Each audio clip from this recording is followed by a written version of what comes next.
Olá, meus amigos. É com uma grande alegria que nós voltamos hoje ao Momento Família da AME Planalto. Um momento muito caro a nós aqui da AME Planalto, Suzele e eu, em que nós vamos receber um grande amigo, o Fernando. Fernando, que é da AME Cariri, o fundador da AME Cariri, lá em Juazeiro do Norte. Olha que coisa boa, Fernando, a internet deixando a gente bem próximo, né? E, além disso, o Fernando é neuropediatra, ele tem uma experiência importantíssima e vasta no tema de hoje que nós vamos conversar, que é sobre o autismo. Não é isso, Suzeli?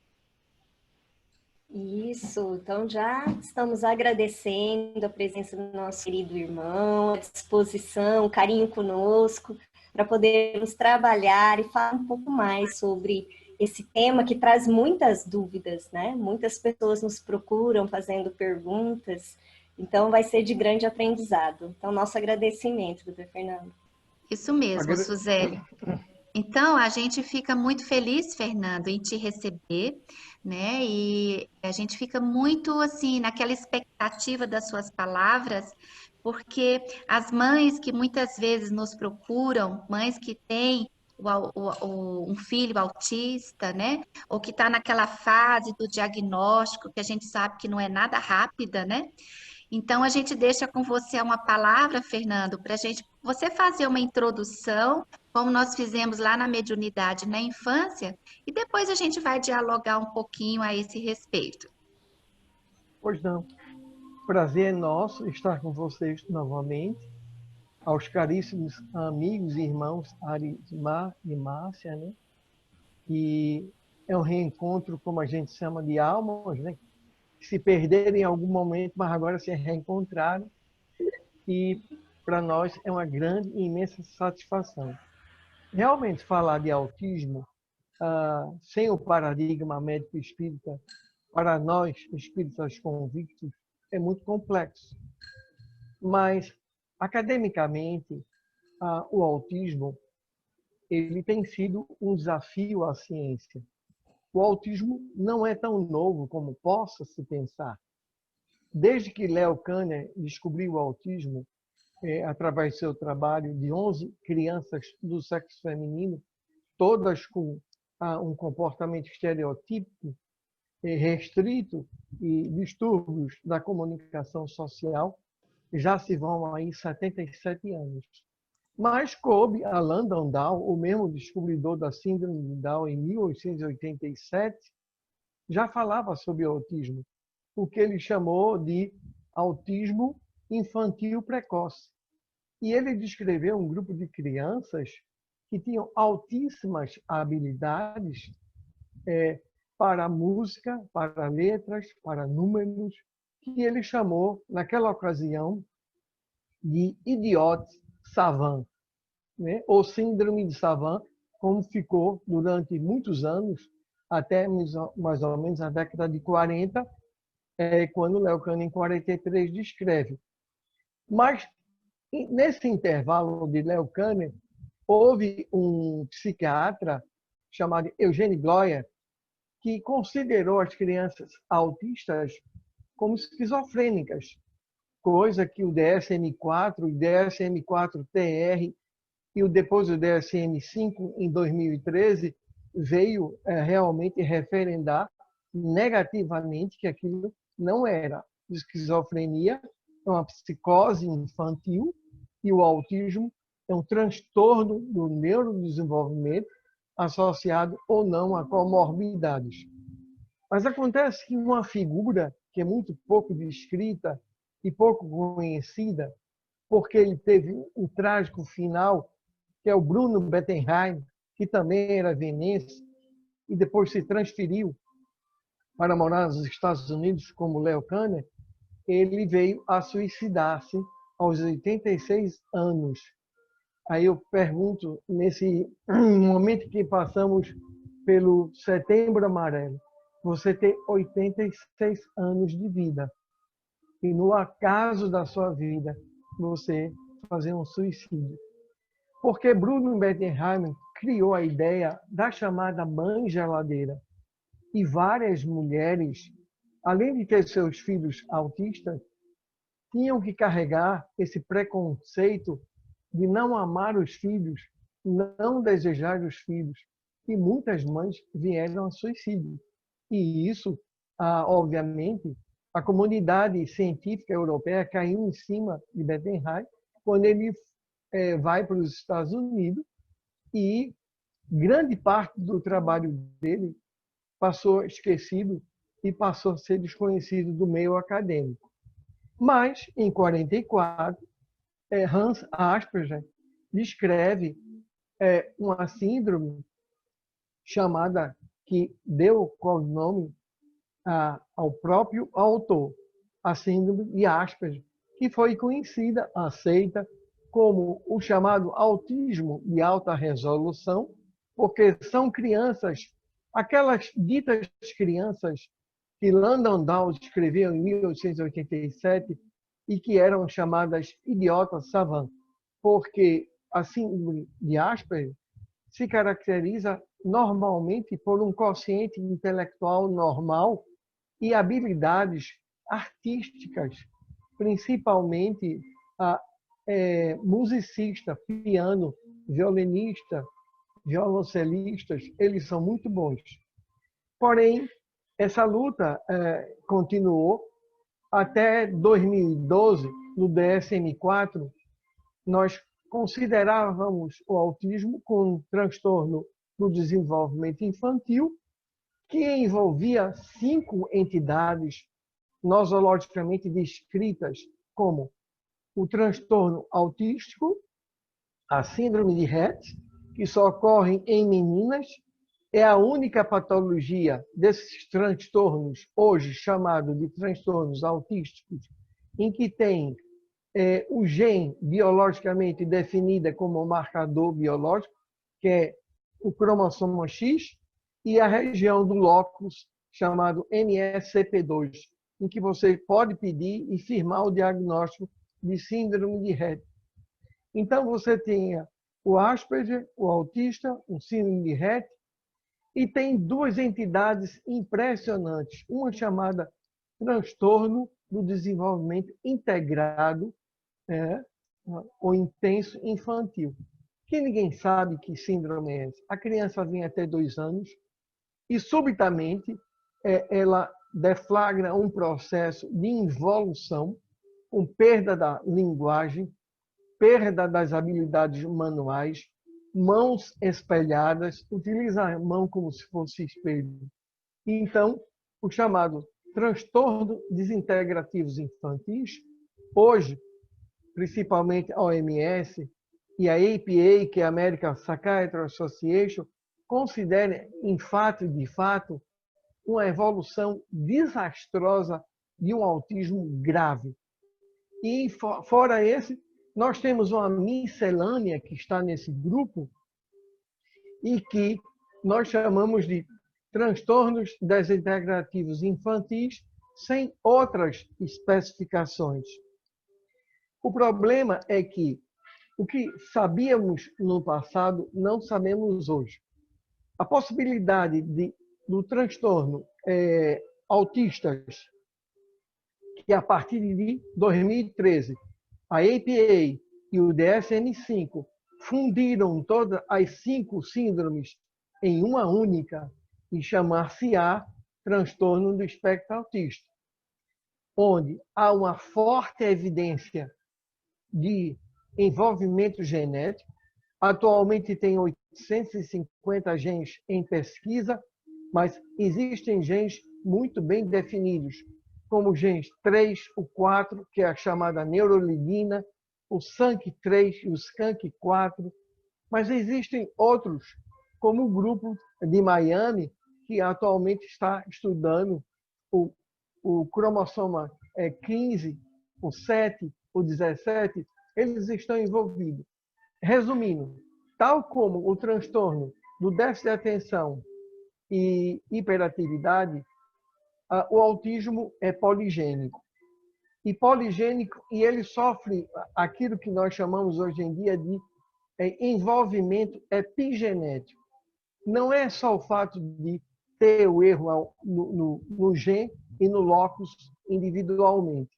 Mas a epigenética, ou seja, o meio ambiente, a herança em que o indivíduo está contido, tem ação muito grande. Os exames continuam caríssimos. Você vai pedir um exoma que chega a custar até R$ 20.000, né? Ou você vai poder uma hibridização por Fischer, que é um exame mais para delimitações de fragmentações cromossomos, principalmente de locos específicos, e esse exame custa, em média, R$ 2.000 a R$ 4.000. A maioria é feita em Portugal, Miami e na Europa. Apenas o MSP2 ele baixou um pouco. Hoje eu peço em meninas, né, já que a síndrome de Rett ela não é tão descrita em meninos, porque a síndrome de Rett específica do cromossomo X, os meninos só têm um cromossomo X. E pelo fato de atingir o cromossomo X, essas crianças não vêm a termo e vêm em si a falecer.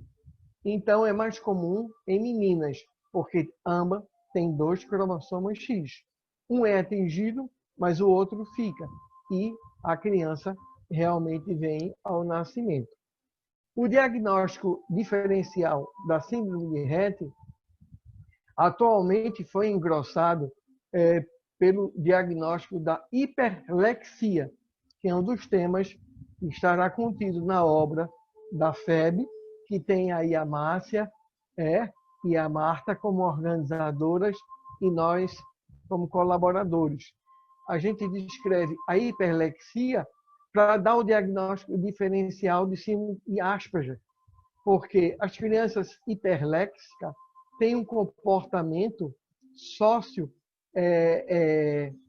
que relembra você, gostam do isolamento social, não conversa com seus pares da mesma idade, são arredios, na verdade, são muito parecidos com Asperger, mas não o são. E a dotação intelectual não demonstra que são crianças com QI abaixo de 110. A maioria é um pouco mais. Elas leem absurdamente tudo que tem à frente, mas não interpreta a leitura. É uma leitura instantânea e automática. Às vezes, chega a ler 4 idiomas sem nunca ter tido contato com nenhum. Atualmente, eu só tenho um paciente com hiperlexia. É uma criança de alta renda, é filho de um médico, está dando um trabalho muito grande para a aceitação e o tratamento dessa criança. Resumidamente, o autismo e os seus transtornos, eles têm tabelas muito rígidas, são tabelas que foram codificadas ao longo desses 77 anos.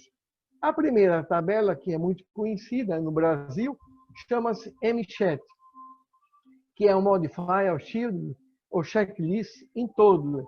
Foi descoberto pelo Baron Cohen, que é inglês, e que foi o criador do chamado a teoria da mente e a teoria dos espelhos refletidos. Existem outras tabelas muito sérias, mas muito caras para você referendar em língua portuguesa. Você tem o SQS, que foi referendado pelo grupo do Mercadante, que veio a falecer. O Mercadante dirigia o grupo da UPIA, da Escola Paulista de Medicina, e subitamente faleceu. Hoje, a Maria do Rosário, que é uma baiana, que mora em São Paulo, é que preside a UPIA. E ele referendou, é a chamada ETA, a escala de transtornos autísticos.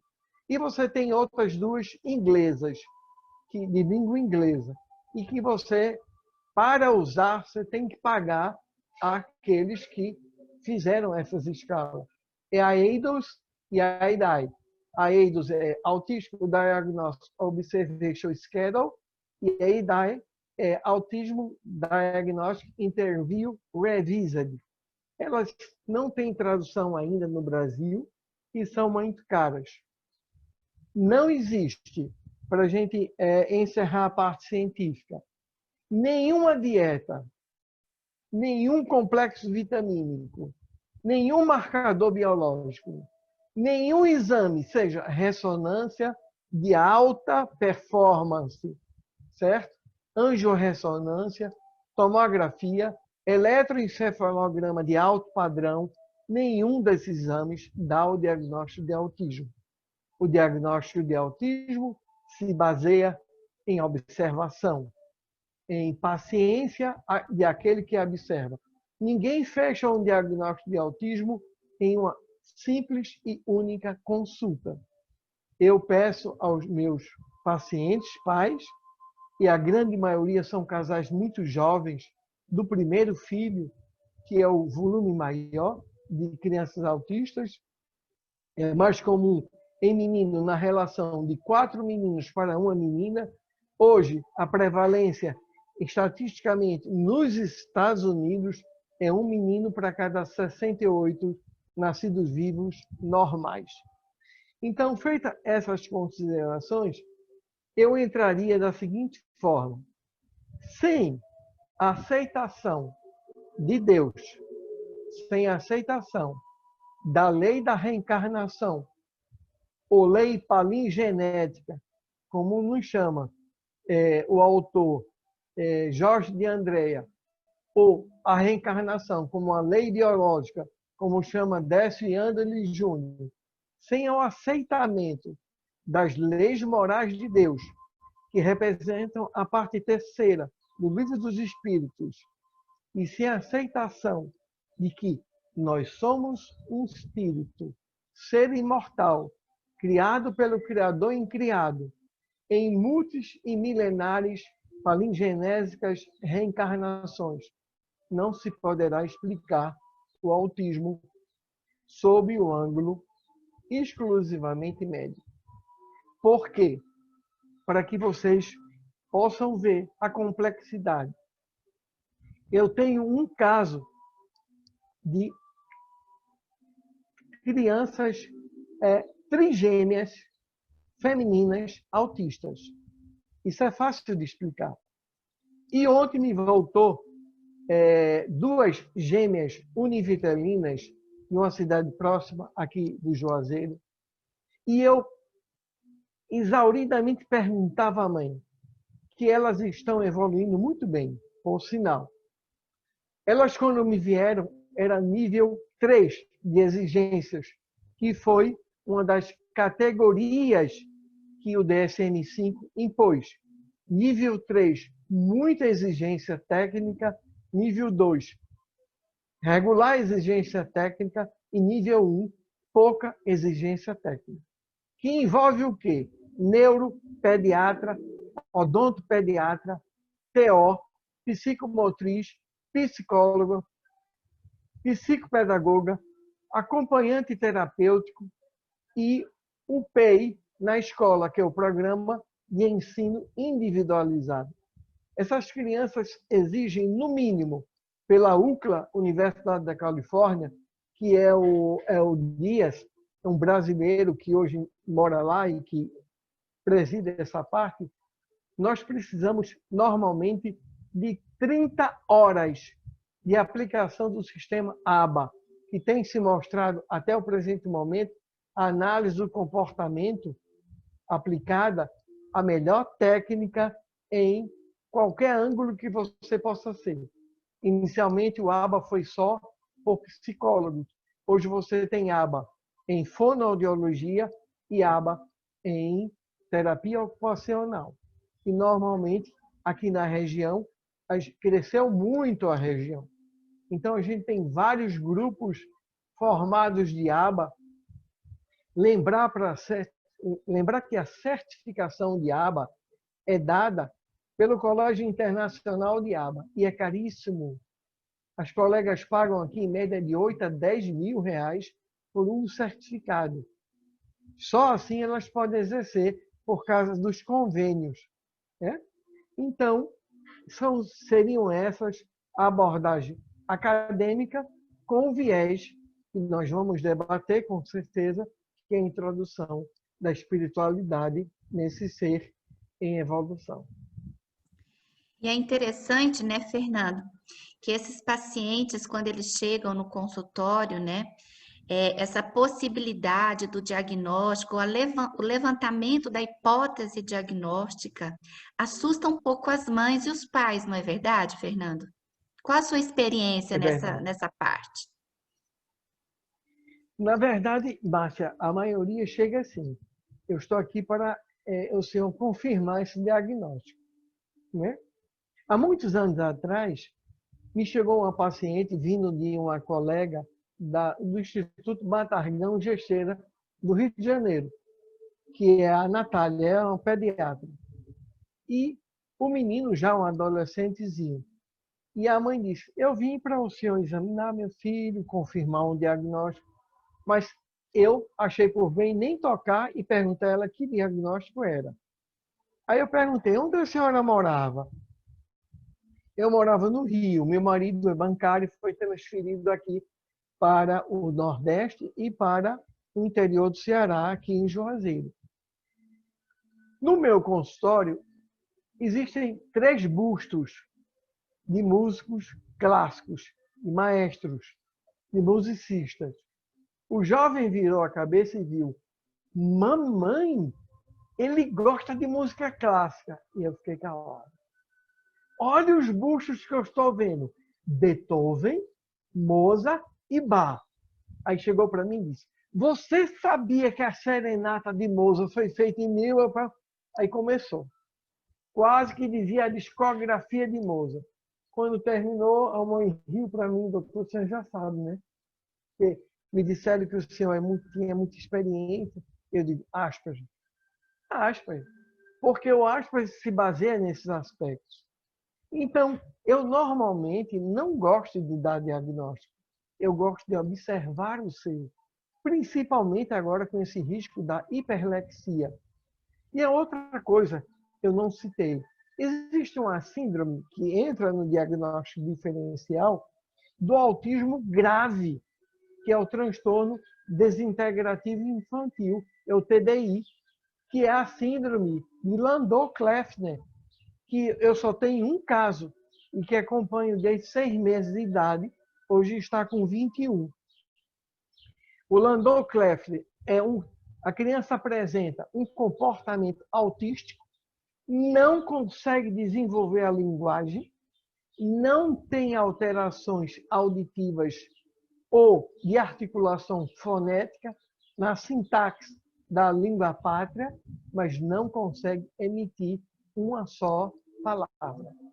Isso é o que caracteriza a síndrome de Landau-Kleffner associada a um quadro de encefalopatia epiléptica que começa com síndrome ipsarrítmica ou síndrome de West, ela vira para síndrome Gastaut-Lennox e depois ela evolui para epilepsia de ponta contínua, muito difícil de controlar. Essa criança tem 21 anos, nunca falou. O que ele faz é só isso. Adora rasgar tudo quanto é revista do consultório. E quando entra no consultório, quer pegar o meu livro, eu digo, meu Deus, é agora. Mas não desenvolvemos a linguagem. Então, entra no diagnóstico diferencial também. Não é fácil, então, hein, Fernando, ter esse paciente lá, né? Dá um frisson. Dá. Doutor Fernando, o senhor comentou, né, dessa questão do atendimento, né, esse atendimento multifatorial, né, multidisciplinar, na verdade, né? Isso. E como que fica, assim, porque eu acredito que os pais, quando chegam, eles já chegam, assim, muito angustiados, muito preocupados, o que vai acontecer? Né? Então, a gente vê que é todo um envolvimento muito complexo, né? Como que pode também estar ajudando a família nisso, né? A lidar com essa situação, né? É uma problemática familiar que altera toda a sua dinâmica familiar.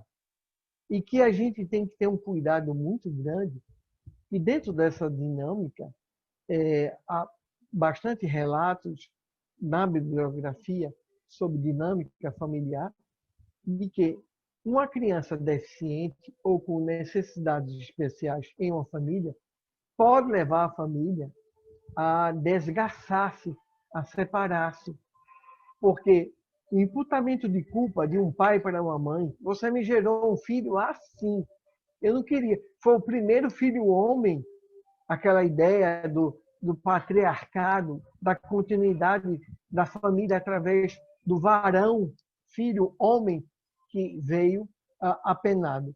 E põe a culpa na mulher, porque ela é a matriz germinadora. Não sabe ele que o processo está lá atrás, nesse espírito imortal. Então, normalmente, por isso eu não fechar o diagnóstico. Eu peço para observar. E normalmente mando a mãe para, nesse aspecto interdisciplinar, para o terapeuta. Bem, são todos que já estão acostumados a trabalhar comigo, já os conheço. Eu mando inicialmente para terapeuta ocupacional, porque ela esfria o processo, acalma a mãe, certo? E normalmente me dá um tempo de observação maior. Normalmente eu peço 10 sessões de terapia, em uma média de 1 a 2 sessões por semana, podendo chegar a 20 terapias, e depois a criança me volta. Às vezes, o que chama atenção na criança autista não é a sua forma comportamental, a sua forma de se isolar, é os transtornos de percepção sensorial que eles têm. Eles têm um grupamento de TPS, que nós chamamos, muito grande. TPS é o transtorno de percepção sensorial. Exemplo, doutor, eu trouxe aqui meu filho, já disseram que é autista, o senhor pode ver, etc. e tal. Ele só bebe leite. Nem água ele toma, porque a água não tem cor e o leite é branco. E o leite bateu na boquinha, desce. Se eu botar um farelo de farinha láctea, aveia, alguma coisa, ele vomita. O nome disso é um TPS e precisa ser atualizado, retirado, reeducado. E a gente vai trabalhar nesses casos com a fonoaudióloga através da criança, educando as papilas linguais para poder suportar a busca discriminatória dos alimentos. E isso se faz através de uma reeducação alimentar. A criança tem horror a botar o pé no chão, só vive de calçada e anda na ponta dos pés, que vai levar a encurtamento dos tendões aquíleos e vai dar o chamado pé de bailarinos ou bailarinas, sendo menino ou menina, e que terminará em cirurgias. Isso é uma TPS motora, a gente vai ter que reeducar esse pé. O pé perdeu a capacidade discriminatória e 2 pontos. E por isso que se dizia que o autista não sentia dor, pisava em vidro e o sangue descia e ele continuava andando.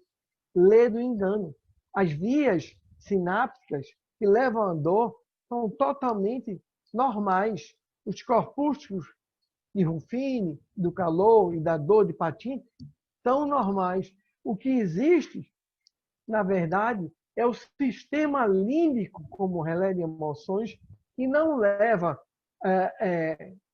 as emoções dolorosas para o tálamo. E do tálamo, que é um grande relé, que se distribui ao córtex frontal para que você faça a retirada do membro por a tríplice flexão.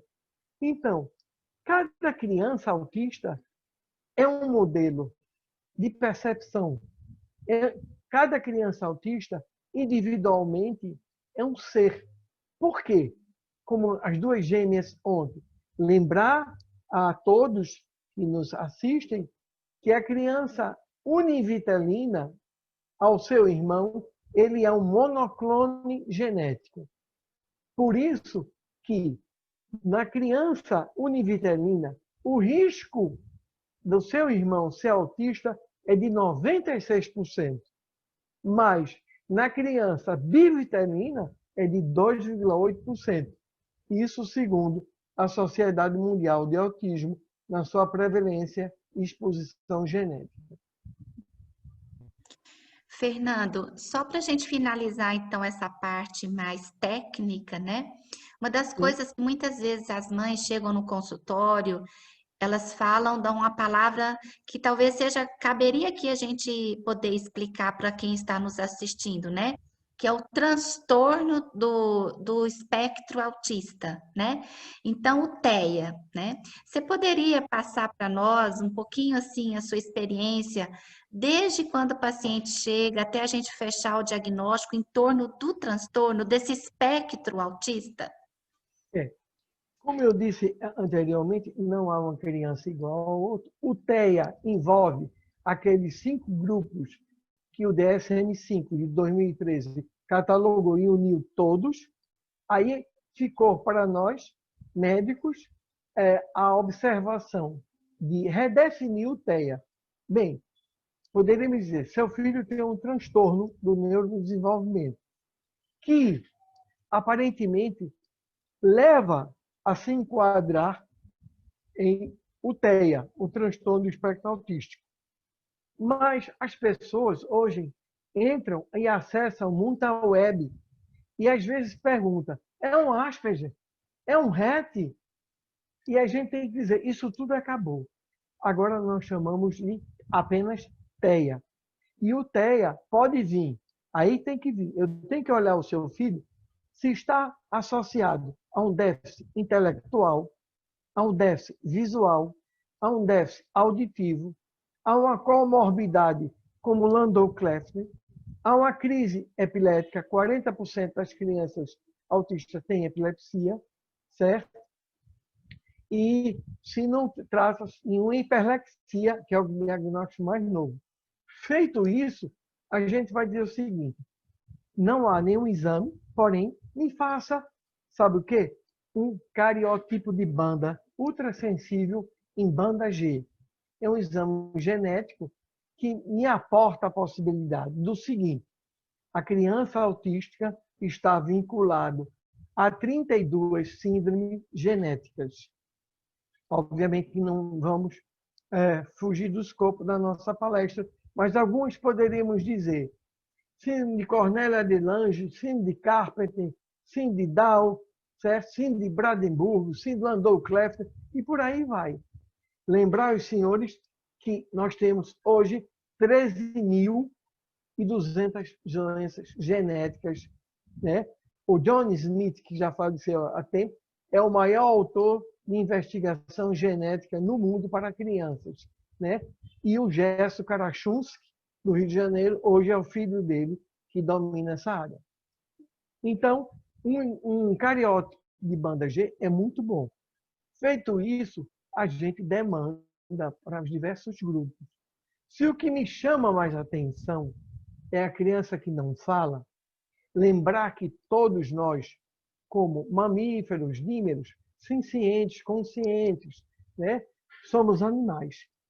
E nós temos marcos do desenvolvimento intelectual e neurológico. Muito bem descrito por Gesell, por Denver, né? E essas tábuas ainda são muito usadas. Se uma criança me chega ao consultório com 24 meses sem falar, nos Estados Unidos, até provar o contrário, para o American Society Autistic, ele diz na cara, é autismo. Porque é a principal patologia que não deixa falar. Você vai precisar fazer um BERA, que é um potencial evocado de tronco encefálico, para firmar o diagnóstico. Feito isso, já fica mais fácil, certo? Aí você vai orientar a mãe, aos profissionais, e tem que ir aconselhando as pessoas ao acatamento, ao aceitamento.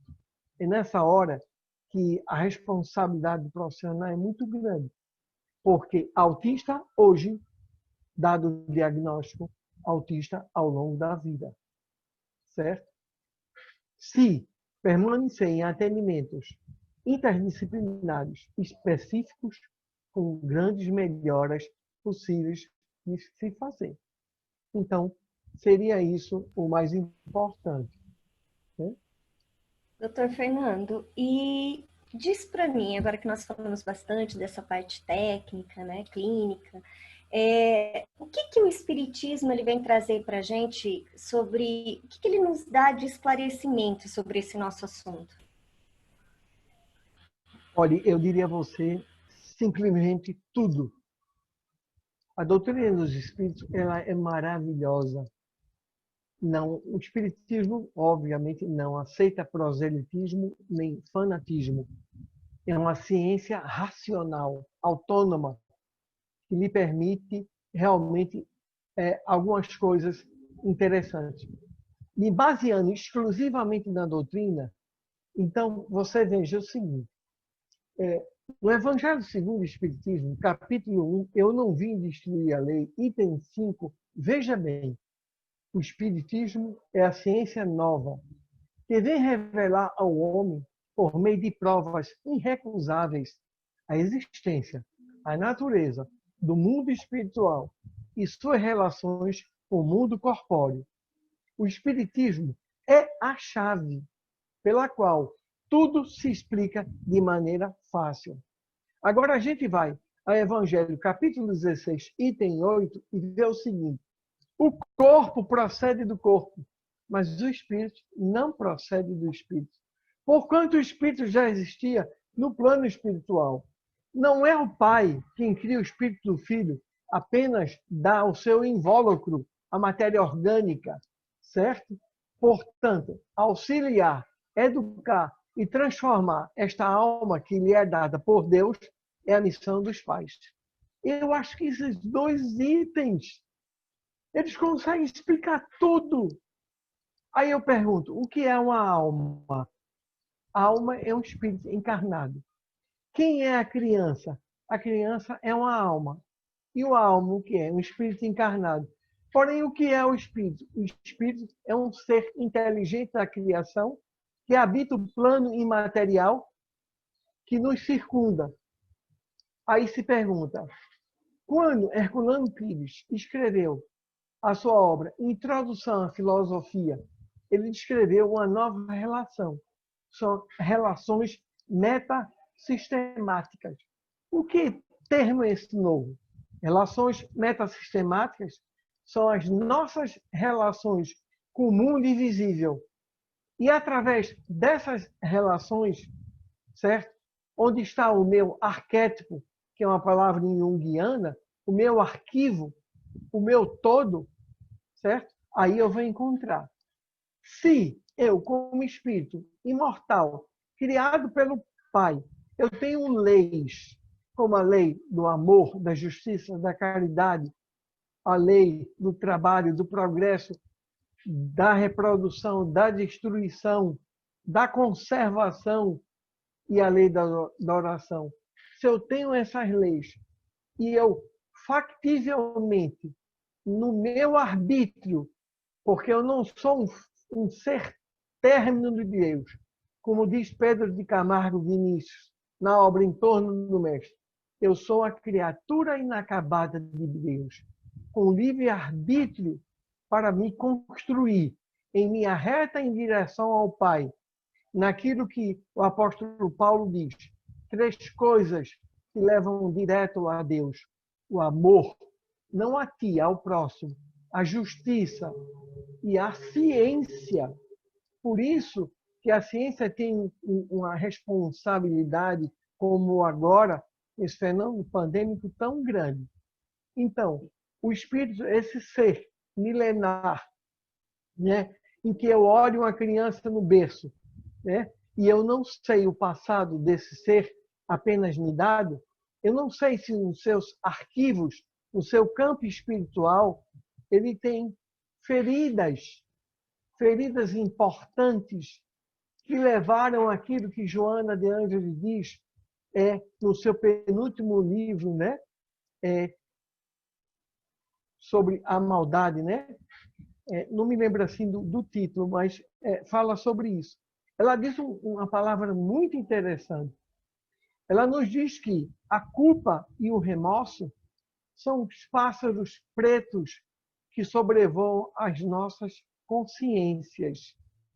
Aí eu vou buscar em Ivone do Amaral Pereira, em Recordações da Mediunidade, por Bezerra de Menezes, a seguinte fala do patrono das almas. Se há remorso, se tem culpa, houve crime. Se houve crime, houve inferir ao próximo e a Deus, porque todos somos irmãos. E quando o homem fere a lei de Deus, ele imprime no seu campo mental, que levará ao modelo organizador biológico, que foi expressão de Hernando Guimarães de Andrade, mas Kardec chamou de perispírito, o erro. E o erro, a carne. Por quê? O sentimento de culpa tem alterações sobre os gametas que vai formar um novo ser. E a gente sabe que isso acontece. A gente viu isso na obra Missionários da Luz, em um dos seus capítulos, em que o espírito Segismundo é um suicida. E ele se suicida de novo, demonstrando que ele não apagou do seu arquétipo essa sombra que Joana diz. Então, o erro do fenômeno autístico, como diz na obra Eurípides School, Genética e Espiritismo, está impregnado no campo mental. E o campo mental é ele quem faz o campo perispiritual ou perispírito. E o perispírito é quem faz o campo material. É por isso que não há dois autistas iguais. E é por isso que no decorrer da vida cai a expressão do apóstolo Paulo, dita por Jesus: se muito amares, os teus pecados serão modificados. Excelente, Fernanda, essa colocação sua, porque na realidade, quando a gente observa pela lei natural, né, das ações humanas, a gente vai lembrar de Kardec nas causas anteriores das aflições, né? E pensando nisso, Fernando, pensando numa programação reencarnatória, como você citou aí, a programação de Sigismundo, né, que a gente vê lá no Missionários da Luz, isso, na realidade, está para o envolvimento familiar. É um quadro de reajuste individual, mas que necessita de uma coletividade, que é a família, para poder promover essa possibilidade. E aí muitas pessoas no meio espírita vão questionar, né? É uma prova ou é uma expiação? Como é que você poderia qualificar para a gente? Interessante. Quando Kardec pergunta se nós estamos aqui nesse mundo de expiação e prova, podemos ser felizes? A resposta dos espíritos superiores foi: não, estás aí para provar e para expiar. Aí Kardec persiste nas perguntas, como um bom objetivador de perguntas, que sempre o foi, um pedagogo, e diz assim: mas me diga uma coisa aos espíritos amigos, qual é o grau de felicidade que a minha irmã e a mim podem ser oferecidos?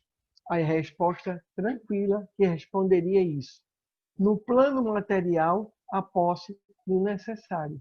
E no plano moral ou consciencial, a consciência é tranquila. Na obra Abaixo do Abacateiro, de 1981, por Carlo Bacelli. Carlo Bacelli disse que em entrevista não menos do que Chico. E Valde Vieira traz uma criança com um casal e pergunta a Chico: Chico, o que você acha dessa criança? Chico diz: é um autista. O que você acha, Valde? Valde disse: também é. Chico disse: pois vem cá. Nós devemos ter para com as crianças autistas um profundo amor, uma profunda caridade, certo? Porque quando um autista vem, ele não vem porque quer. Se pudesse, como chama Hermínio C. Miranda na obra Autismo, uma leitura espiritual, ele negaria a reencarnação, que é um trabalho da Ellen Barr, em que Hermínio se pautou. Então, Joana de Ângeles nos diz em SOS Família, um livro antigo da década de 80, que o filho que recebestes foi dado por Deus. Tu não recebestes gratuitamente. Talvez tenhas esquecido no passado o teu comparsa e alguma empreitada não evoluiu certamente.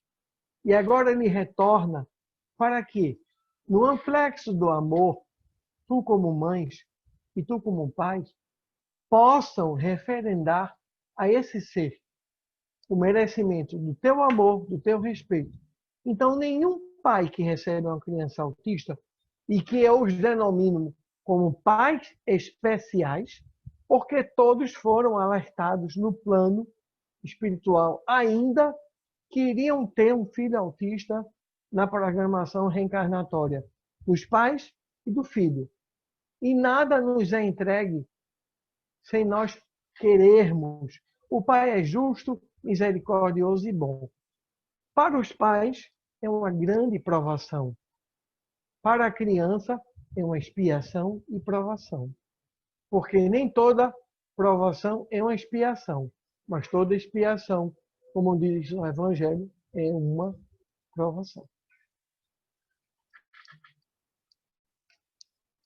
Doutor Fernando, então, assim, mediante tudo que a gente vê, realmente o esclarecimento, mas principalmente o entendimento, né? Como o senhor falou, também a aceitação. Eu acho que trazer um pouco essas informações de que não existe o acaso, não existe aconteceu, existe todo um planejamento, que isso é importante. Então, acho que isso, a doutrina, ela vem mesmo, né, auxiliar esses pais nesse entendimento e nessa aceitação. Porque deve ser realmente difícil de imediato essa aceitação, como o senhor falou agora há pouco, né? Muito difícil. E eu acredito que as casas espíritas, nós todos temos que estar extremamente preparados para acolher esses pais, né?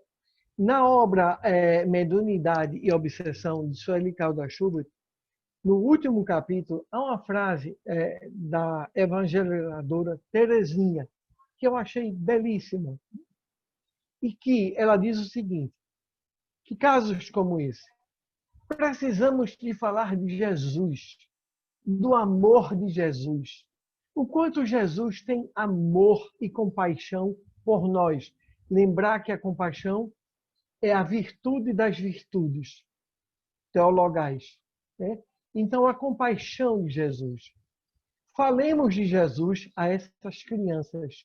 Levamos a essas crianças e suas famílias o evangelho puro e simples, como diz Ivone da Amaral Pereira na sua obra Evangelho Puro e Simples. Para que essas crianças falem de Jesus e trabalhem para Jesus. Certo? Porque a nenhum é dado o direito de julgar aquele que vem com algum nível de algum déficit, seja o qual for. O que nos cabe é ver ali um irmão em provação e expiação, estender os nossos braços, como fez Jesus no Monte das Oliveiras, e estendeu e abriu os braços, que está descrito em João, e perguntou a Judas Iscariote, o equivocado: meu irmão, a que viestes? Ele deu a Judas a oportunidade de se redimir, de não beijar a sua face esquerda e entregá-lo. Mas ele beijou e assim mesmo entregou. Mas nem por isso ele deixou Judas entregue, como se diz ao Léo. Ele mandou buscá-lo nas furnas do sofrimento e da dor. Isso mesmo, Fernando. E é muito interessante, né? Já caminhando agora para os nossos finalmente, né? Depois que a gente fizer essa pergunta para você, e acredito que a Suzeli possa ter mais alguma coisa a questionar. É, a gente lembra no livro do Leonardo Machado, esse recente que ele publicou ano passado, Transtornos psiquiátricos, né, na visão médico-espírita, ele coloca duas questões que eu acho muito interessante. Ele fala que a lesão física do sistema nervoso central favorece o processo obsessivo. Mas ele também faz o contraponto, como Kardec coloca lá no Evangelho segundo o Espiritismo, que o processo obsessivo também pode levar às lesões neurológicas, né? Como é que fica essas questões dos nossos pacientes autistas frente aos processos obsessivos? Como eles funcionam como uma antena psíquica, né, para que esses obsessores venham até eles e às vezes até promova, né, lesões neurológicas, dificultando ainda mais o caminhar dessa criatura que realmente está num comportamento autista. Interessante é observar essa questão. Eu li esse livro do Leonardo nesse aspecto. Veja bem, eu me baseando na visão de Hermínio C. Miranda, do próprio Divaldo por Joana e do Sueli Caldas Schubert, a criança autista, ela, quando apresenta um grau de autismo severo, de nível de exigência 3, ela não tem empatia pela mãe, pelo pai. Se a mãe chorar, ele não chora, porque ele não o lobo frontal, onde está esse sistema de empatia, nele não funciona, certo? Então, ele isola-se, ele não fala. Baseado nesse aspecto, nós fizemos um trabalho na nossa casa espírita, nosso lar, de 10 crianças autistas encarnadas. Nós fizemos o seguinte, colocamos sobre a mesa o nome das 10 crianças e não evocamos, porque você pode evocar vivos e mortos, como diz Kardec em O Livro dos Médiuns. Não evocamos. Deixamos que a comunicação fosse espontânea. E eis que veio. E nós já apresentamos esse trabalho aí em Goiânia com Ana Paula, e nós apresentamos também na Holanda, em Viena e na Alemanha. Basicamente, uma das crianças se deu o nome de codinome de Marcelo. E ele diz textualmente: sou Marcelo, estou encarnado, tenho 9 anos. A primeira frase: eu sinto muito que minha mãe chora, porque gostaria de me ver falar. Porém, eu construí uma bolha, e dessa bolha eu não posso sair. Eu fui o empresário do ramo de madeiras. Eu destruí florestas, muitas. E eu não sabia que as florestas têm espírito, que tomam conta delas. E que tem outros espíritos que tomam conta desses outros espíritos. E esses pequenos espíritos que a gente descobriu que são seres elementais, vieram sobre mim, me cortaram, me fizeram sofrer. Aos poucos, eu fui fugindo deles e fui construindo monodeiticamente uma bolha. E nessa bolha eu vivo. Mas essa bolha não permite que eu ouça meu pai, minha mãe, que eu chore. E eu, aparentemente, para ela, sou um ser que vive, mas que vegeta. Eu sinto muito, mas essa encarnação terá que ser assim. A gente tem esse relato. e tem um relato de mais 4, desta mesma forma. Tem um que foi médico no campo de concentração, né, de Dachau, e ele fazia operações inóbeis, em vida. Ele cortava a craniectomia intensa e tirava todo o crânio e ficava o cérebro de crianças de fora. E ele fazia estímulo para onde veio, onde recebia. Né? Então, quando ele morreu, ele sofreu do mesmo jeito. O Hermínio Seminara, na sua obra, ele fala sobre isso.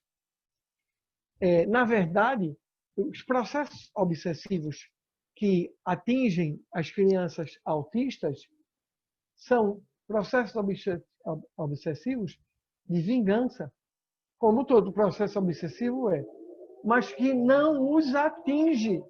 Quando o autismo é grau máximo, eles se fecham monoideicamente. A outra coisa é que, em uma obra, que eu não me lembro o nome, se é Nos Limites da Loucura, ou Tramas, de alguma coisa, de Filomeno de Miranda, há um relato de César, que é autista. César virou autista e reencarnou nessa passagem, e com o sentimento de culpa, ele conseguiu bloquear uma moça que ele tinha profunda admiração. E ele acabou o noivado da moça fazendo uma carta injuriosa. A moça suicidou, volta ao plano da erraticidade e começa a estudar a obsessão. E passa a ser obsessora de César. Em seguida, o namorado da moça entra em depressão e também vem a morrer. César, com sentimento de culpa, abriu o que André Luiz diz, a porta para o fenômeno obsessivo. Mas Filomeno é quem descreve o Bezerra de Menezes, dizendo o seguinte: César, o seu processo está findo ainda nessa encarnação. Não há no seu sistema nervoso uma só lesão. E os pacientes que já passaram por mim, esses anos todos, desde 1981, lesões anatômicas bem definidas, muito pouco. Muito pouco. Não são as lesões que causam.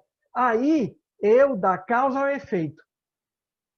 Eu não vou encontrar lesão no sistema nervoso em uma criança autista, a não ser que ela seja sindrômica, aí eu vou encontrar.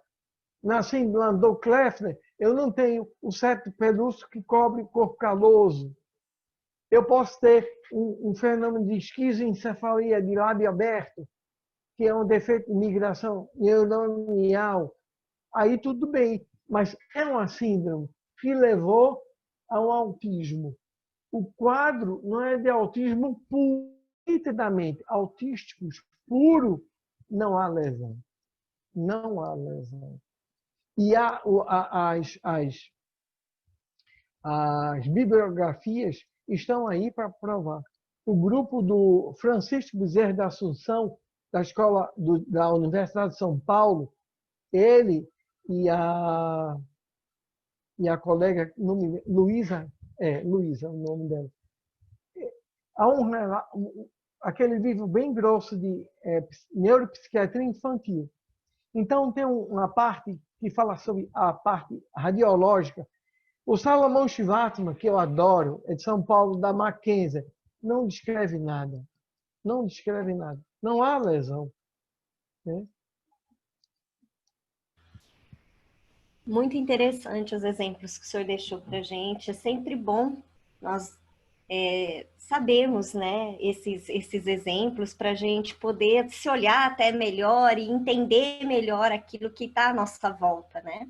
Doutor Fernando, eu queria que o senhor fizesse uma consideração final para a gente e deixasse uma mensagem para aqueles que estão nos acompanhando neste momento. Com certeza. Eu deixaria uma orientação da nossa irmã do Rio de Janeiro, Rosa, no livro dela, ela descreve o seguinte: você que tem um filho autista, informe-se o máximo para entender o problema do seu filho. Permita-se sofrer. Não se reapreenda, não se culpe, né? Sem saber as causas realmente que levaram ao autismo. Reaprenda a administrar o seu tempo. Saiba exatamente os objetivos que você quer atingir com o seu filho. E ela diz: fuja de pessoas que não tiverem conhecimento a respeito do autismo, como também fuja de toda e qualquer dieta, receita, complexo vitamínico, porque nada disso funciona. E eu terminaria com o poema do Makin, que é uma criança autista americana, que escreveu da seguinte forma: hoje ele é um escritor. E eu costumava olhar as estrelas à noite e queria saber de qual estrela eu vim, porque eu pareço ser parte de outro mundo e não desse. Eu nunca saberei de que fui feito. A não ser que você me construa uma ponte, construa uma ponte para mim. É assim que Maquin se vê. Ele se vê um fragmento de estrela solto no universo. Ele gostaria de saber de onde veio.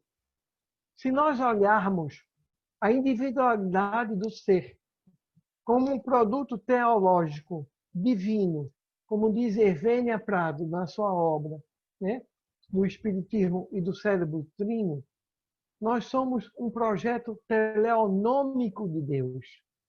Não nos cabe a nenhum dos nossos irmãos qualquer pré-julgamento. O que nos cabe é acolhê-los. Como diz Teresinha, falar de Jesus intensamente, do seu amor, do seu carinho, da sua paixão pela humanidade. E como Jesus disse: eu tive aflições, eu as venci. Tu terás e também vencerás. Eu venci a morte, tu também vencerás. Eu estive sozinho, os meus me abandonaram, mas eu jamais os abandonarei. Estarei contigo até o final dos meus dias, dos tempos. Porque, como diz Paulo em Coríntios, bendito seja Deus Pai, Filho de nosso Senhor Jesus Cristo, que nos escolheu antes que isso aqui fosse feito, para sermos diante dos seus olhos, retos e irrepreensíveis. Eu sou a luz do mundo, e ninguém vai ao Pai a não ser através de mim. Muita paz. Muito obrigado. Muito obrigado mesmo por estar aqui, por compartilhar, por aprender e ter essa oportunidade de ver grandes amigos. E que você já é, Suzane, uma amiga do coração. Um grande beijo para você, para a Márcia, para a Gismar. Fique com Deus. Meus amigos, esse é o nosso amigo Fernando, aquele amigo do coração de longa data, uma longa data aqui no nosso momento atual, mas ao longo dos séculos, com certeza, um grande amigo, um profissional exemplar, aquele profissional que a gente guarda dentro do peito. Por quê? Porque é aquele profissional que estende a mão para o paciente, vê muito mais do que a doença, ele acaba enxergando a alma das criaturas, a alma dessa família. Então, eu acredito que, na realidade, o Fernando é o nosso sonho de consumo, viu, Suzeli? Em sermos um dia, viu? A gente não tem essa habilidade ainda, né, Suzeli? Não, concordo plenamente. Mas, Muito Fernando, obrigada, doutor Fernando, isso, por estar aqui conosco, ter nos isso, presenteado mais uma vez com sua companhia, com seu seus esclarecimentos, todo esse seu aprendizado.